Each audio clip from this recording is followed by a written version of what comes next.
Welcome to Smells Like Potential, the rewatch podcast you didn't know you needed.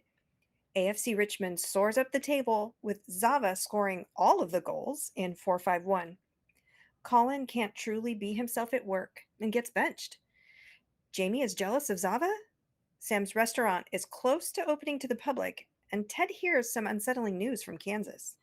We see another interruption of the opening music due to some run-ins with a trash can by Colin. I always like those mini fourth wall breaks, but there's a lot happening in this episode, so let's just see what we can thank Zava for. We finally get to meet him in person. Behind him, for much of the episode, there is this song that has this impronounceable name. It's called Freezing cold in ancient usual by Adriano Celentano.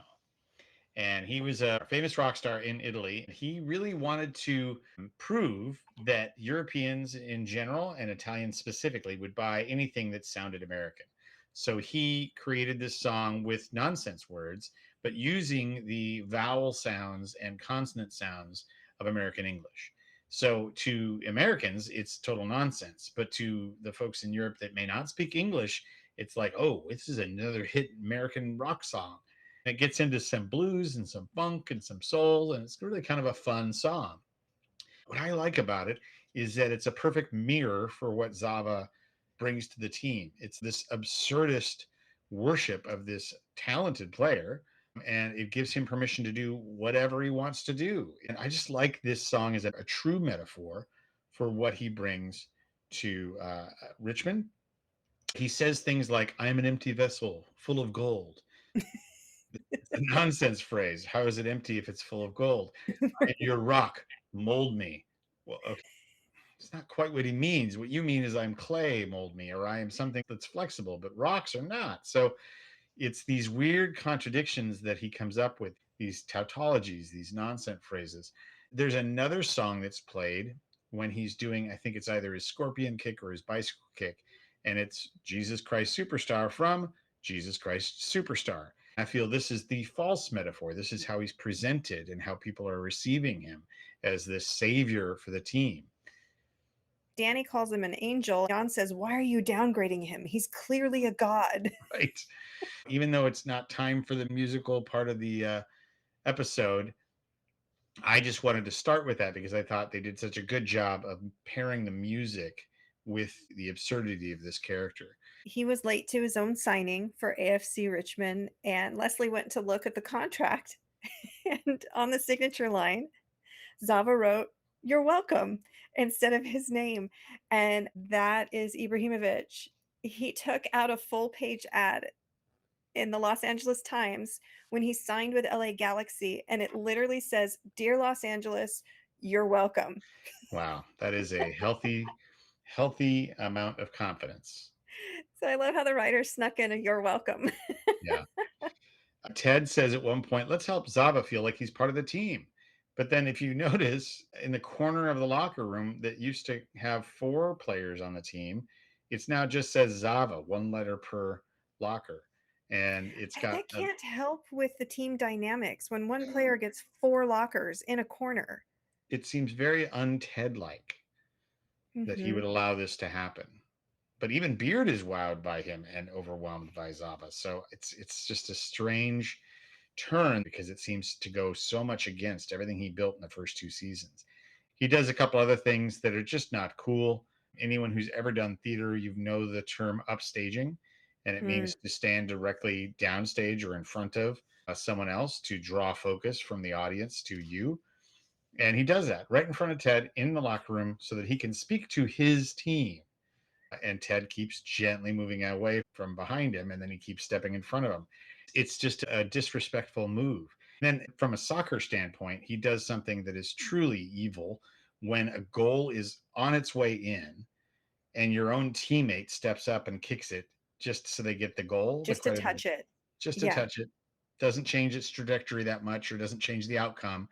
Jamie is not scored at all this season, finally gets an opportunity, does a beautiful chip over the goalkeeper. It's going in, and Zava taps it in just to get the goal, which is, I mean, I have stronger language that I would say if we were not on a podcast about that. But that is, let's say, a jerk move. It really is. My heart sank a little bit because I wanted that win for Jamie. You are a striker. You live to score. And to have somebody just go, "No, it's mine." Ugh. Did you notice how much Danny is obsessed with Zava? Oh, yeah. He's like a little kid following him around. Jumps on his back, mimicking actions, literally standing behind Zava and pointing the exact same way. Makes him a little friendship bracelet. I missed that. Oh, it's Wow. at Sam's restaurant. Okay. Well, enough about Zava. There are other things that happen in this episode. Did anyone else have any sort of development in this episode that you noticed? Absolutely. We open with Colin, and Colin has been trying to manage his confidence. Throughout both seasons, we finally learn about Colin's boyfriend, Michael. I was Yeah, I think very excited to meet him. is he a flight attendant? Is that what his I occupation can't is? tell, or he's a business professional that does a lot of traveling. I don't quite have my finger on what Michael does for a living, other than being Colin's wingman. Yes. He's going to Dubai. We know that much. He has his mantra that Dr. Sharon gave him. I am a strong and confident man. We hear that again as he's behind the wheel of the Lamborghini that he admits he's really can't handle. It's too much of a car for him. To go from this moment where Colin has a great morning, go to the locker room, and there's so much toxic masculinity that's masking homophobia. Colin has been dealing with this his entire career. We in the audience are just truly finding out how deep it goes. For his best friend Isaac to say, "That's kind of gay, bruv," to Richard, and Yeah. Colin just has to take it. He has to put this shield up. It has to be so hurtful. I could see where Dr. Sharon was so instrumental in helping Colin. He covers it well, but he still can't be his true self. It's awful to see. We also get to see him kiss Michael. The two of them are kissing outside of Ola's, the restaurant that Sam is about to open. And Trent sees them, keeps walking, doesn't Mhm. take a picture, doesn't make a fuss. Well, I saw that as Trent being a good guy, being an ally. Like, this is not newsworthy. I'm just going to make a mental note and move on. We find out later in the season that there's a very distinct reason Trent doesn't do anything. I didn't know that at the time, first watch. I was so stressed out what Trent was gonna do with that information. Right. We do know that Trent is capable of that. Early in his career, he ripped Roy apart. He's used sources to get the scoop. He's a journalist. So it is certainly possible that he could have reported on it.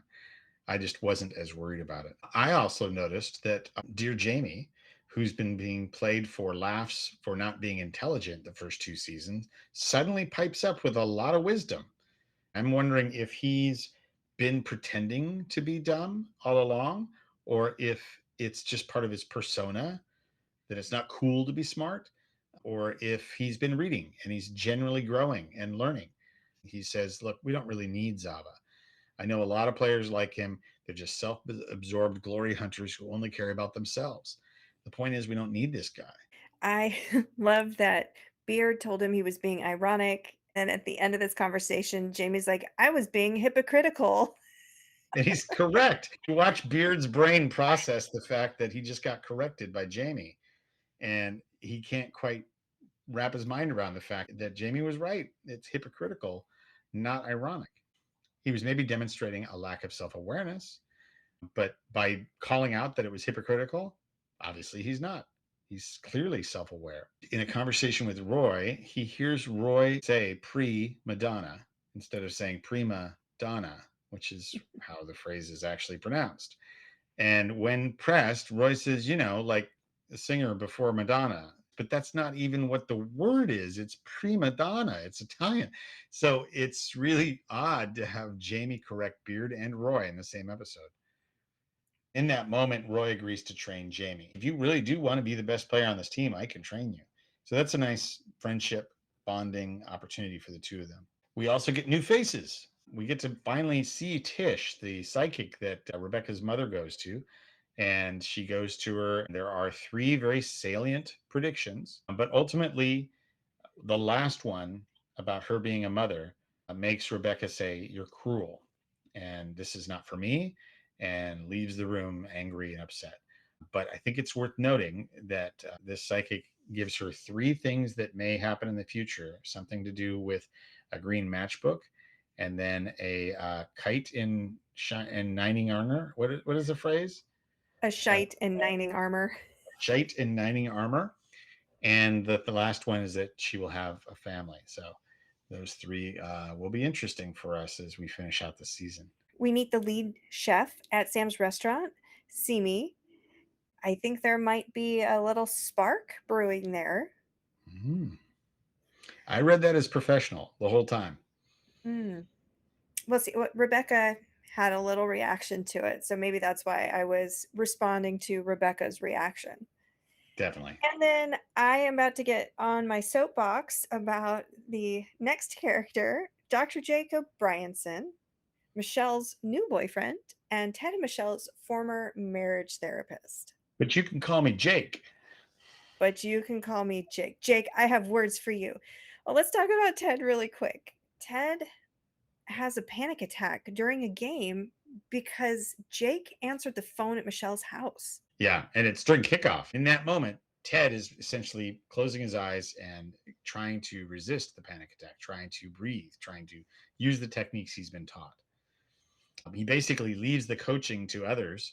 We see Ted stalking Jake on social media while drinking late at night. Ted shares with Sassy that Jake was their marriage therapist, and Sassy comments, "Well, that's borderline unethical."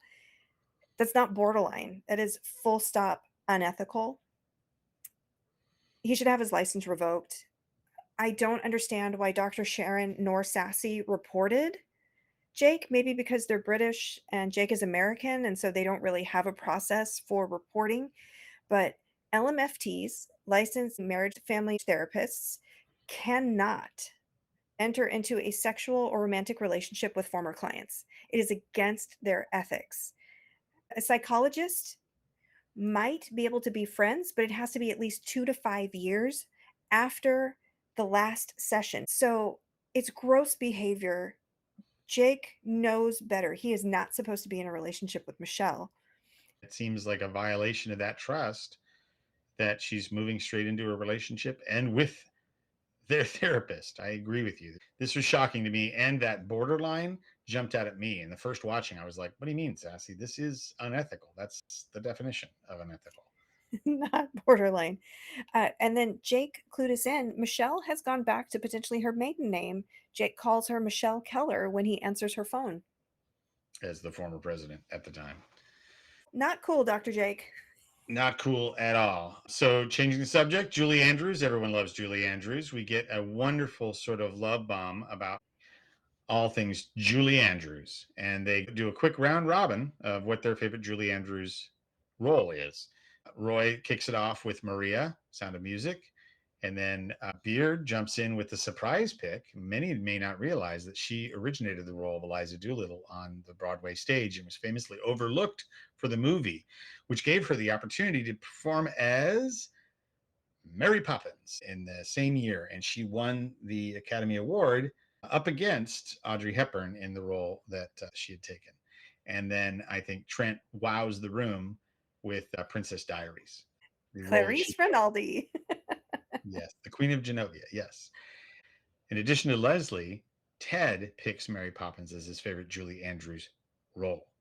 Okay, so wit and wisdom, we've got plenty to choose from. So we're going to do a lightning round. Tish says, "Are you familiar with kintsugi? It's the Japanese art of mending broken things with gold." Keeley says there are better things ahead than any we leave behind. And Zava has two bangers. Are you ready? Time is a construct like gender and many of the alphabets. Wait, which alphabets are not a Right? Yeah. construct? Aren't they all human inventions? Okay, never mind. And then he says, "My integrity disallows me to agree with that statement." Another non sequitur tautology. Yeah.